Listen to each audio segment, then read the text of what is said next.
Hello students, मैं हूं Sophia Ranjan और आज पाइथन प्रोग्रामिंग का फर्स्ट लेक्चर है और आज हम इस लेक्चर में पढ़ेंगे व्हाट इज़ पाइथन, पाइथन क्या है, what can Python do, Python क्या कर सकता है, व्हाई पाइथन, हम पाइथन का है यूज क्यों करें, और हिस्ट्री ऑफ पाइथन, पाइथन की क्या हिस्ट्री है, किसने डेवलप किया, कब डेवलप हुआ। पहला है व्हाट इज़ पाइथन, तो हम देखते हैं कि पाइथन आखिर क्या होता है। Python is a general purpose dynamic high level and interpreted programming language। Python एक जनरल पर्पस, मतलब जनरल पर्पस का मतलब समझिए, Python किसी स्पेसिफिक पर्पस के लिए नहीं बना है, ये एक जनरल पर्पस के लिए बना है। मतलब इससे आप बहुत तरह के काम कर सकते हो, वेब एप्लीकेशन बना सकते हो, मोबाइल एप्लीकेशन बना सकते हो, डेस्कटॉप ऐप बना सकते हो, और फिर आप machine learning, artificial intelligence, deep learning, gaming में तरह तरह की चीज़ों में आप इसका यूज कर सकते हो। इसका आंसर इसे जनरल पर्पस कहा गया है, किसी एक पर्पस के लिए नहीं, हर तरह के पर्पस के लिए, मैक्स मतलब एक से ज़्यादा पर्पस के लिए हम लोग पाइथन का यूज करते हैं। अब यहाँ पे लिखा हुआ है डायनेमिक, डायनेमिक का मतलब समझिए। डायनेमिक मतलब होता है, जैसे कि एग्जांपल लीजिए, आपको सी में कोई वेरिएबल डिक्लेयर करना है, इनिशियलाइज करना है, तब क्या करोगे, लिखोगे वहाँ पे इंट सी इक्वल्स टू 5, इस तरह से लिखोगे। यहाँ पे आपको इंटीजर डेटा टाइप बताना पड़ रहा है, पर पाइथन में ऐसा नहीं होता। आप डायरेक्ट लिखो वहाँ पे सी इक्वल्स टू 5, वो रन टाइम पे खुद समझ जाएगा कि वो इंटीजर है और उससे 2 बाइट या फिर 4 बाइट मेमोरी में स्पेस दे देगा। अगर यहाँ पे आप लिखोगे सी इक्वल्स टू ए, तो वो समझ जाएगा कि ये करेक्टर है और मेमोरी में उसे 1 बाइट स्पेस दे देगा। तो ये सारा रन टाइम पे होता है, हमें डिफाइन नहीं करना होता कि वो करेक्टर है या फिर इंटीजर है। इसका आंसर हम उसको कहते हैं डायनेमिक। और फिर यहाँ पे लिखा हुआ हाई लेवल लैंग्वेज। अब हाई लेवल लैंग्वेज क्या होता है ये समझिए, वैसा लैंग्वेज जो कोडर के नज़दीक हो और मशीन से थोड़ा दूर हो। आप जानते हो मशीन से बाइनरी लैंग्वेज समझता है, मतलब लो लेवल लैंग्वेज समझता है, 0 और 1, पर वो तो हम नहीं समझ सकते, उसमें हम कोड नहीं कर सकते, उसमें कोड करना बहुत ही डिफिकल्ट होता है। इस कारण से हमारे लिए हाई लेवल लैंग्वेज बनाया गया है, जो यूजर समझ सके, जो प्रोग्रामर समझ सके और उसमें कोड कर सके। फिर इंटरप्रेटेड प्रोग्रामिंग लैंग्वेज, इसका मतलब समझिए, इंटरप्रेटेड का क्या मतलब होता है कि ये लाइन बाय लाइन कोड को एग्जीक्यूट करता है। मतलब एक लाइन को रीड किया, फिर उसको एग्जीक्यूट किया, दूसरी लाइन को रीड किया, फिर उसको एग्जीक्यूट किया। अब इसका एग्जांपल आप समझो, मैं करके दिखाती हूँ थोड़ा, यहाँ आपको अच्छे से समझ में आएगा। अब ये देखिए, यहाँ पे मैंने ए वेरिएबल डिक्लेयर किया, उसमें 5 डाला, फिर बी में 6 डाला, फिर सम यहाँ पे डाला जिसमें ए प्लस बी डाला, मतलब सम में ए और बी को प्लस करके मैं सम में डाल रही हूँ। फिर यहाँ पे मैंने सम 1 को प्रिंट करवा लिया। उसी तरीके से मैंने यहाँ पे डी इनिशियलाइज किया, उसमें 20 डाला, फिर ई इनिशियलाइज किया, उसमें 10 डाला, फिर सम 2 में डी प्लस ई डाल दिया है, मतलब सम 2 में टी और प्लस डी प्लस ई सम होकर के 30 सम 2 में चला जाएगा। फिर यहाँ पे लिखा हुआ है मैंने प्रिंट करवाया है नमस्ते वर्ल्ड। फिर यहाँ पे देखिए, यहाँ पे मैंने प्रिंट करवाया है सम 2, बट यहाँ पे प्रिंट का स्पेलिंग गलत है, प्रिंट का स्पेलिंग गलत है। तो अब क्या होना चाहिए, सी में क्या होता है, आप कंपाइल करोगे तो आउटपुट नहीं जनरेट करेगा, एक भी आउटपुट जनरेट नहीं करेगा। पर देखिए इसमें क्या होता है, यहाँ पे 11 एरर तो आया है, यहाँ पे लिखा हुआ है name PRIT is not defined, मतलब ये क्या होता है इसे नहीं पता। पर यहाँ पे 11 लिखा हुआ है, नमस्ते वर्ड लिखा हुआ है। 11 मतलब 6 plus 5, A plus B equal to sum, जो मैंने प्रिंट करवाया था, यहाँ पे 11 आ गया उसका आंसर। और यहाँ पे मैंने नमस्ते वर्ल्ड प्रिंट करवाया था और यहाँ पे आ गया नमस्ते वर्ल्ड। बट प्रिंट 2 मतलब मैंने सम 2 जो प्रिंट करवाया वो नहीं आया, क्योंकि है तो एरर है, कैसे प्रिंट होगा। उसके बाद यहाँ पे हेलो वर्ल्ड लिखा हुआ है, ये भी प्रिंट नहीं हुआ, क्योंकि जब तक ये सॉल्व नहीं होगा इसके आगे का कोड नहीं चलेगा, इसके आगे क्या एरर है वो आपको नहीं पता चलेगा। तो ये होता है इंटरप्रेटेड प्रोग्रामिंग लैंग्वेज। सी में क्या था कि आप कंपाइल करो, एक बार में सारा एरर बता देगा, इसमें नहीं, इसमें line by line error check होगा। मतलब कि जैसे कि वहाँ पे एरर था, मतलब कि देख यहाँ पे एरर था, तो इसने ऊपर का तो यहाँ पे उसने प्रिंट कर दिया, पर नीचे का प्रिंट नहीं करेगा, जब तक ये सॉल्व नहीं होगा ये नीचे का प्रिंट नहीं करेगा। इसका आंसर से इंटरप्रेटेड प्रोग्रामिंग लैंग्वेज कहते हैं। अब यहाँ पे लिखा हुआ है it supports object oriented programming approach to develop application. अब ऑब्जेक्ट ओरिएंटेड प्रोग्रामिंग अप्रोच को हम लोग उप्स भी कहते हैं, उप्स कॉन्सेप्ट। उप्स क्या होता है, इसमें तरह तरह के इसमें क्लासेस हम लोग बनाते हैं, उसके ऑब्जेक्ट बनाते हैं, और किसी क्लास को ऑब्जेक्ट ही उसके डेटा मेंबर को या डेटा फंक्शन को कॉल कर सकता है, उसी को एग्जीक्यूट कर सकता है, उसको हम लोग कहते हैं ऑब्जेक्ट ओरिएंटेड प्रोग्रामिंग लैंग्वेज। ये आपने अभी तक नहीं पढ़ा होगा तो थोड़ा दिमाग के ऊपर से जा रहा होगा, पर आप ये जान जाओ कि ऑब्जेक्ट ओरिएंटेड प्रोग्रामिंग लैंग्वेज होता है। It is simple and easy to learn and provide lots of high data structure। मतलब ये तो सिंपल है, इजी टू लर्न है, क्योंकि इंग्लिश टाइप लैंग्वेज है, इसके सिंटैक्स बहुत ही इजी होते हैं, तो आप इजीली से सिंपल और इजी लर्न कर सकते हो, बिल्कुल सिंपल वे में, और बहुत इजीली आप लर्न कर सकते हो। Provides lots of high data structure. High data structure मतलब हाई लेवल लैंग्वेज, मतलब इसमें जितने भी सिंटैक्स होते हैं वो हाई लेवल लैंग्वेज के होते हैं। इसमें आप हाई लेवल लैंग्वेज की तरह कोड कर सकते हो, जो डेवलपर के नज़दीक होता है। आप 0-1 तो लिखोगे नहीं ना इसमें। फिर Python is easy to learn, of course easy to learn. आप पाइथन, अगर आपको कोडिंग कॉन्सेप्ट पता है तो आप पाइथन मैक्सिमम 1 वीक में आप सीख सकते हो अच्छे से। Powerful versatile scripting language. Powerful क्यों कहा गया ये समझिए। पाइथन का आप कहाँ नहीं यूज करते हो, वेब एप्लीकेशन बनाने में, मोबाइल एप्लीकेशन बनाने में, machine learning, data science, artificial intelligence, कितना गिनाऊँ मैं, हर जगह पाइथन का आप यूज कर सकते हो, तो पावरफुल तो है ये।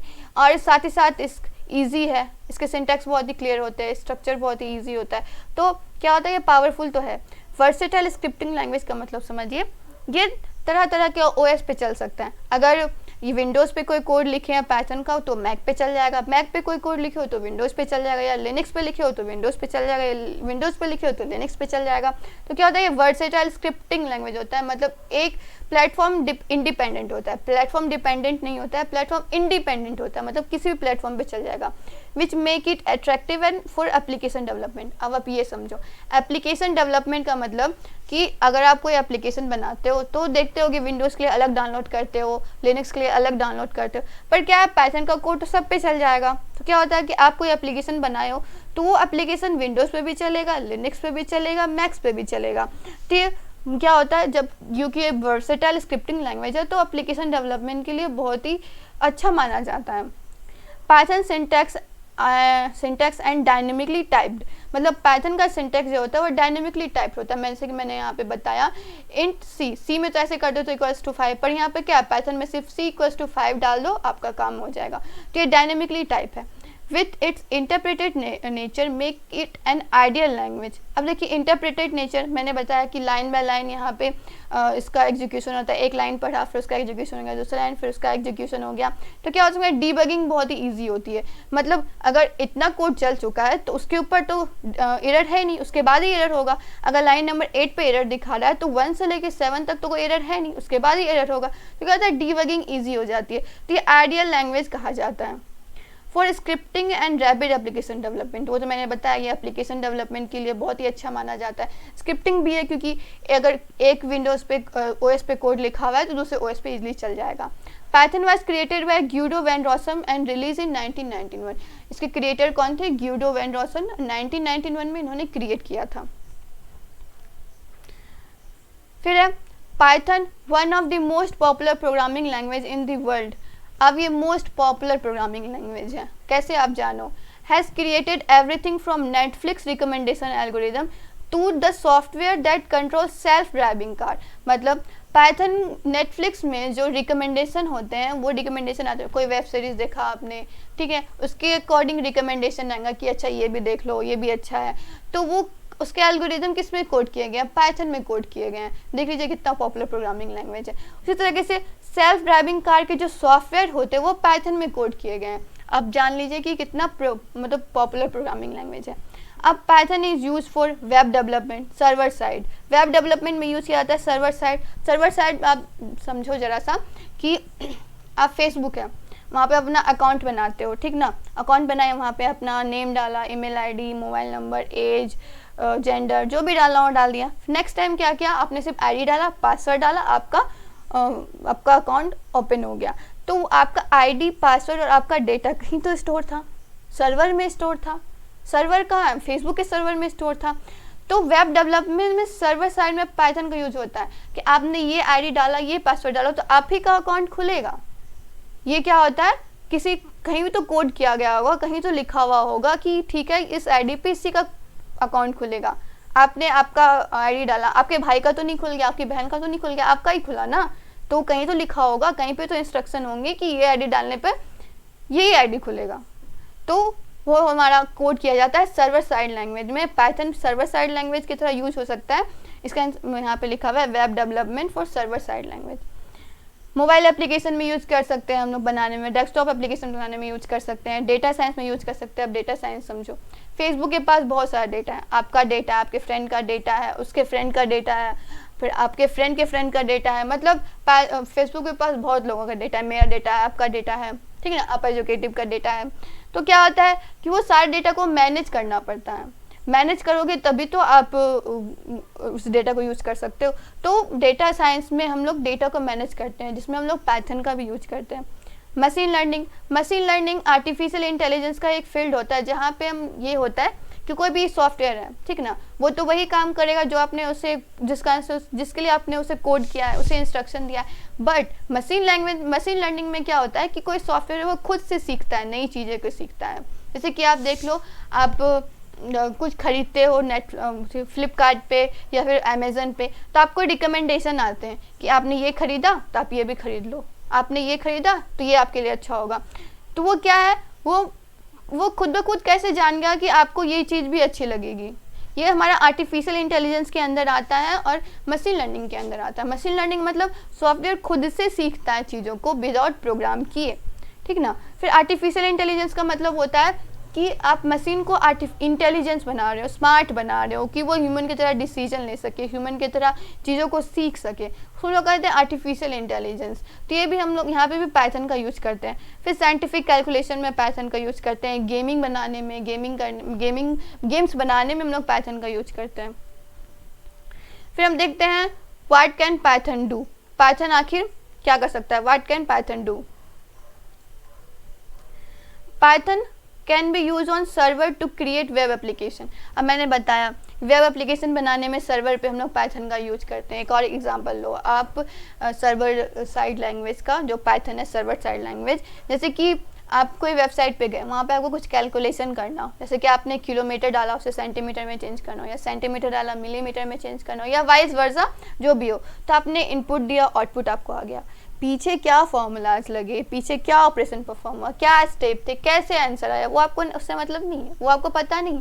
और ना वो आप फ्रंट एंड में कोड करते हो, ना तो HTML में उसे दिखाते हो, ना तो CSS में। जावास्क्रिप्ट में थोड़ा बहुत दिखा सकते हो वो चीज़ को, बट मेनली ये सर्वर साइड काम होता है, सर्वर लैंग्वेज पे काम होता है, सर्वर साइड ये सब ऑपरेशन होते हैं, जिसमें हम लोग पाइथन को भी एज अ लैंग्वेज चूज कर सकते हैं, यूज कर सकते हैं।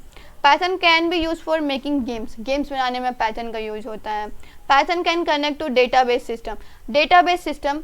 अब ये समझो कि डेटाबेस सिस्टम क्या होता है। गूगल के पास बहुत सारा डेटा है, आपने सर्च किया नरेंद्र मोदी के बारे में आ गया, आपने सर्च किया आप एजुकेटिव के बारे में आ गया, तो उसके पास सबका डेटा है। वो डेटा कहीं तो स्टोर होगा, कहीं तो स्टोर है, तभी तो वहाँ से रिट्राइव होकर आपके सिस्टम में आ रहा है। तो गूगल के, फेसबुक के, यूट्यूब के बड़े बड़े डेटाबेस होते हैं, मतलब वहाँ बहुत बड़ी बड़ी मशीन्स होती है जहाँ पे डेटा स्टोर होते हैं, और वहाँ से वो डेटा फैच होकर के आपके पास आता है, उसे कहते हैं डेटाबेस सिस्टम। तो डेटाबेस से कनेक्टिविटी के लिए हम लोग पाइथन का यूज़ करते हैं। जैसे कि आप एक और एग्जाम्पल लो कि आपने वेबसाइट बनाया, उसे डिप्लॉय किया, ठीक ना, तो वो कहीं तो स्टोर होगा, वहीं से तो बाकी लोग वहाँ से उसे उठा करके अपने पास लेकर के आएंगे, मतलब अपने कंप्यूटर में लेकर के आएंगे, देखेंगे, तो वो डेटाबेस में स्टोर होता है। और पाइथन क्या करता है, डेटाबेस से कनेक्टिविटी में, वेबसाइट को कनेक्ट करने के लिए डेटाबेस से पाइथन का हम लोग यूज करते हैं। It can also read and modify files, मतलब ये क्या करता है, डेटाबेस से फाइल को रीड कर सकता है और उसे मॉडिफाई भी कर सकता है। Python can be use to handle big data and perform complex mathematics. Python क्या होता है, बिग डेटा को हैंडल करने के लिए यूज़ किया जाता है, मतलब बहुत सारे डेटा, जैसे फेसबुक के पास बहुत सारा डेटा, यूट्यूब के पास बहुत सारा डेटा है, तो उसको यूज़ करने के लिए पाइथन उसे हैंडल करने के लिए पाइथन यूज़ किया जाता है।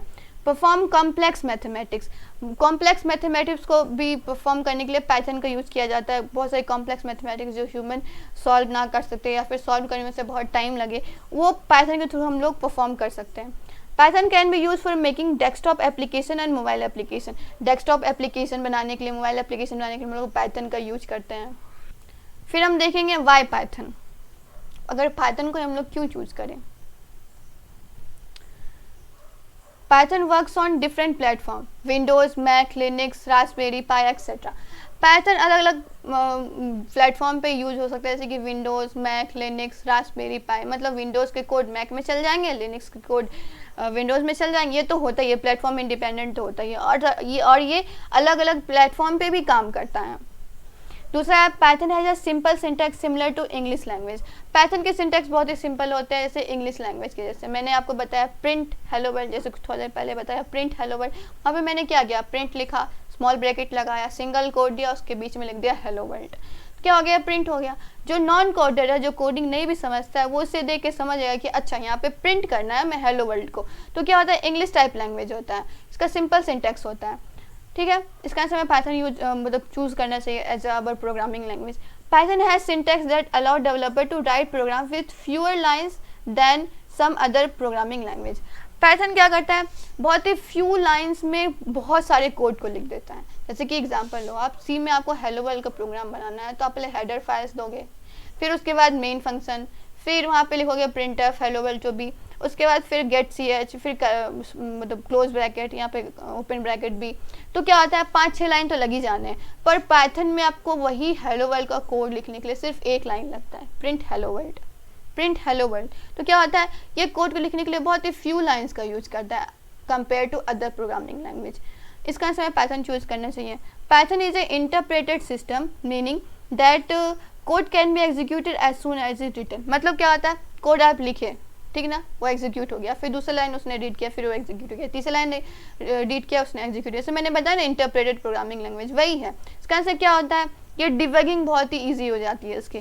तो क्या होता है, पाइथन जैसे इंटरप्रेटेड सिस्टम, मतलब इंटरप्रेटेड सिस्टम में ये लाइन बाय लाइन कोड को रीड करता है और एग्जीक्यूट करता है। Python can be treated in a procedural way, an object oriented way और अ फंक्शनल वे। आप ये समझो, प्रोसीड्यूरल वे क्या होता है, जैसे कि सी में क्या होता है कि आपने पहले हेडर फाइल लिखा, फिर मेन फंक्शन, फिर डेटा को डिक्लेयर किया, फिर उसमें ऑपरेशन परफॉर्म किया, फिर प्रिंट किया, फिर और मतलब ब्रेसेस वगैरह लगाए। क्या होता है, ये प्रोसीड्यूरल वे में स्टेप बाय स्टेप हो रहा है, पहले डेटा डिक्लेयर हुआ, फिर उसमें ऑपरेशन हुआ, फिर प्रिंट हुआ, मतलब जैसे जैसे लिखा हुआ है वैसे वैसे उसका एग्जीक्यूशन हो जाएगा। ये होता है प्रोसीड्यूरल वे। अब फंक्शनल वे में समझ लो, जैसे मैंने अलग अलग काम के लिए अलग अलग फंक्शन बना दिए, सम फंक्शन बनाया फॉर एडिशन, सब फंक्शन बनाया फॉर सब्ट्रैक्शन। तो क्या होता है कि आप इसे कहीं पे भी फंक्शन बना दो, कॉल आप कर सकते हो, कहीं से भी कॉल कर सकते हो। ऊपर भी फंक्शन बना हुआ है तो आप इसे नीचे कॉल कर सकते हो, नीचे फंक्शन बना हुआ है तो ऊपर कॉल कर सकते हो। तो क्या होता है कि फंक्शनल वे ये होता है, आप कहीं भी फंक्शन बना दो, उसको कॉल कर दो। फिर होता है ऑब्जेक्ट ओरिएंटेड वे। ऑब्जेक्ट ओरिएंटेड वे में क्या होता है, हम लोग क्लास बनाते हैं, कुछ क्लास बनाते हैं और उसके कुछ ऑब्जेक्ट बनाते हैं। क्लास बनाया, फिर उसके कुछ ऑब्जेक्ट बनाते हैं। क्लास में डेटा मेंबर होते हैं, डेटा फंक्शन होते हैं, हर क्लास का अलग अलग डेटा होता है, अलग अलग फंक्शन होता है। तो क्या होता है, उसके कुछ ऑब्जेक्ट्स बनाते हैं, वही ऑब्जेक्ट उस क्लास के डेटा और फंक्शन को कॉल कर सकता है, एग्जीक्यूट कर सकता है। ये हमारा होता है ऑब्जेक्ट ओरिएंटेड वे, उप्स कॉन्सेप्ट जिसे कहते हैं, बहुत इंपॉर्टेंट होता है ये हमारे सीएससी ब्रांच के लिए। तो क्या होता है, पाइथन ये तीनों को यूज कर सकता है, फंक्शनल वे में भी यूज हो सकता है, प्रोसीड्यूरल वे में भी यूज हो सकता है और ऑब्जेक्ट ओरिएंटेड वे में भी यूज हो सकता है। तो हम इसका आंसर में पाइथन को सेलेक्ट करना चाहिए एज आवर प्रोग्रामिंग लैंग्वेज।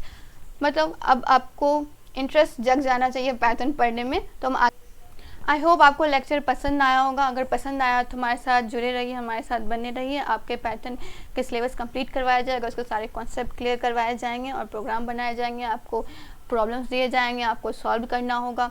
आपको कोई क्वेरी हो तो आप इस नंबर पे हमसे कांटेक्ट कर सकते हो। ये हमारा ईमेल है, ये हमारा वेबसाइट है, ये हमारा टेलीग्राम है, फेसबुक, इंस्टाग्राम, आप कहीं पे भी हमसे कांटेक्ट कर सकते हो। तब नेक्स्ट लेक्चर में हम लोग आगे के टॉपिक को डिस्कस करेंगे। तब तक के लिए आप पढ़ते रहिए। बाय।